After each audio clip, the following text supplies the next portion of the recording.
Episode 5. Karen's Near-Death Experience. Source: NDERF.org. Event description: as a teenager, I had several psychic experiences, often occurring in dreams. As I grew older and life became more hectic, these experiences diminished, almost disappeared until the pregnancy of my first child.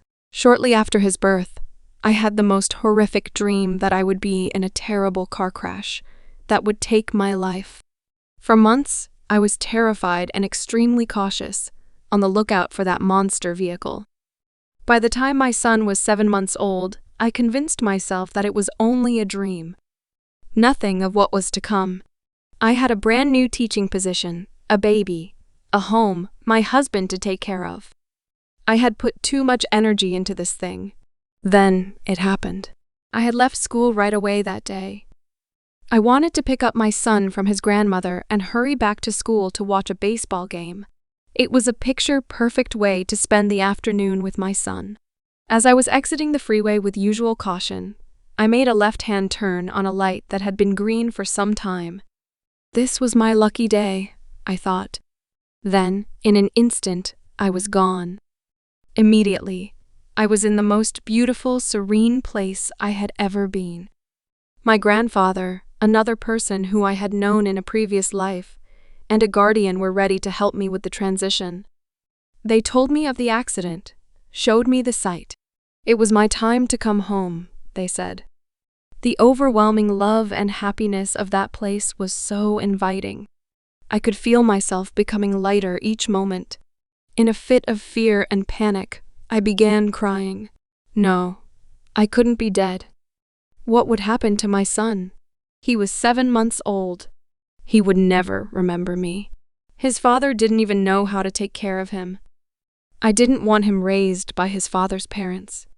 No, no, no. This was not the time to go. They were wrong.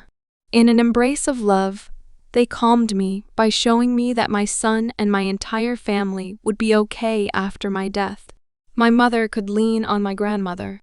It would take time, but she would heal. My husband, hurt, sad and lonely, would also heal and eventually find love once again.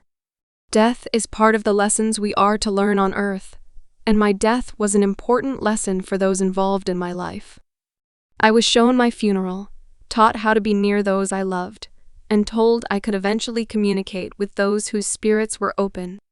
I could accept this. They would be fine. I was feeling lighter all the time. But wait, my son. I couldn't leave my son. Babies need their mommies. I needed to be his mommy. I couldn't let go. So much patience was shown to me. So much love. My guides explained that the feelings I was having were still a connection to my human side.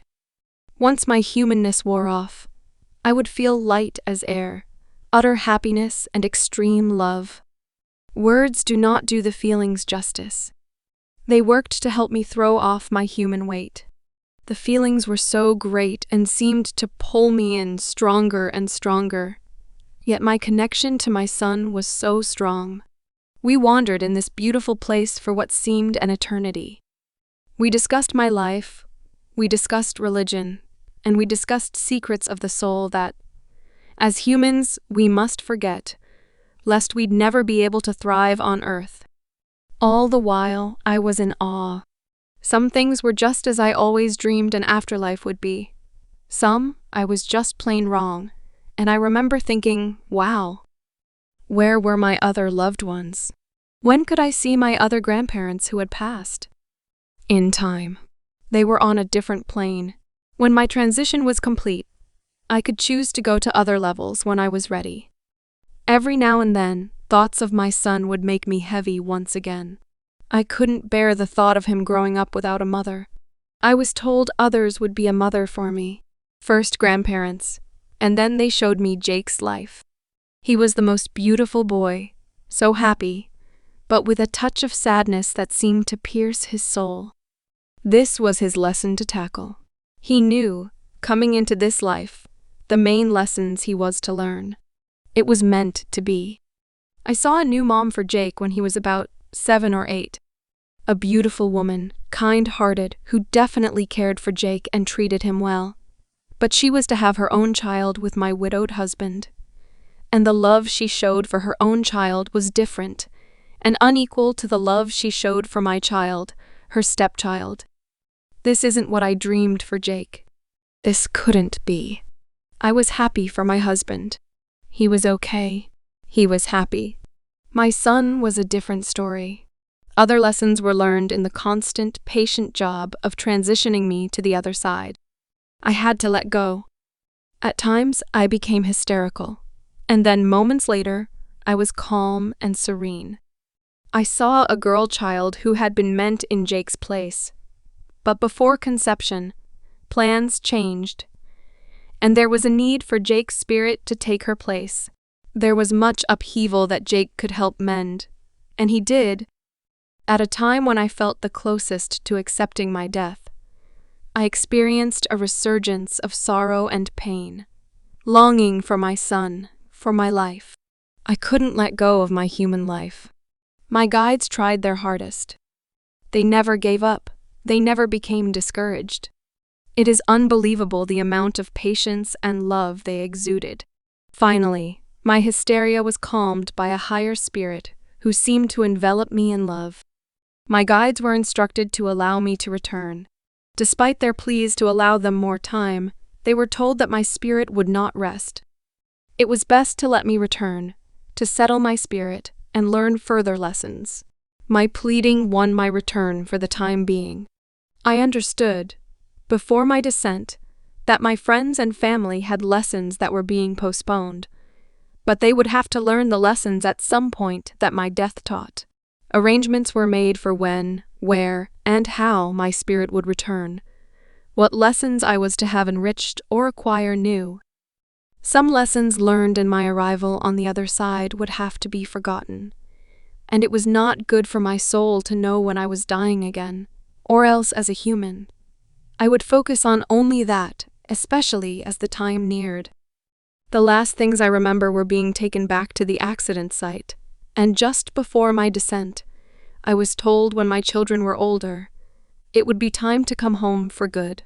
I accepted it immediately, but then, wait. What qualifies as older? Does it mean only a few years older? Teenagers? Will I live to see them marry and have their own children? This was a difficult aspect to deal with immediately after the accident. I had a life with my son again. I had to spend it right, for I had no idea how much longer I had left.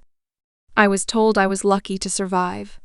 A large utility truck ran a red light and hit the driver's side of my tiny, compact car. Despite wearing a seatbelt, the doctors say I would not have survived if it were not for the airbags opening, something that is not supposed to happen in a side impact. The first year after the accident was an attempt to live the best I could, the happiest I could.